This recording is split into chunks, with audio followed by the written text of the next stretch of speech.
Olivia, we know that more than 22 million Americans have lost their jobs, but what does this mean for foreign-born workers, especially as President Trump has halted immigration? Yeah, that's right, Emily. We know that millions of Americans have lost their jobs, but a large portion of that includes foreign workers who are effectively in limbo right now. Many of these foreign workers have also been laid off or forced to take leave of absence from their work due to the coronavirus. And one of the problems for them, particularly those on the H-1B visa, which is a temporary visa for people who have specialised skills, is that they can actually only stay in the US for 60 days without being paid. This means that time is running out for hundreds of thousands of people who are on that temporary visa status and are watching the days tick by and don't really have any other options right now.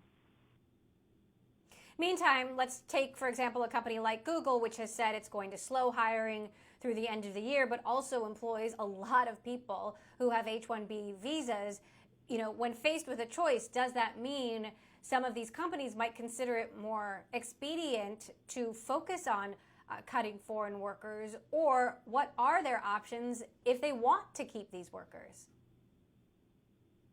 Yeah, there are a lot of questions at the moment around how this is going to be impacted long term. If we see hundreds of thousands of these H-1B workers leave the country, what kind of an impact is that going to have on the economy?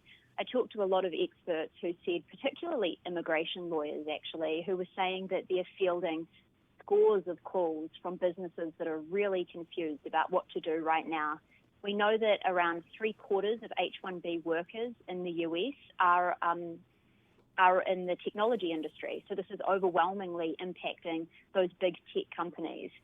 And one of the biggest problems for these companies as they try and wade through the right decisions here is, do you furlough a US worker and keep an H-1B worker on the payroll because you're going to jeopardize their legal right to stay in the country if you don't pay them? Or do you just simply lay off all of the foreign workers and keep US workers on staff because it's the easier option? And if they make either decision, they expose themselves to potential discrimination suits down the line. So a lot of unanswered questions right now about how this is going to impact companies as we move forward.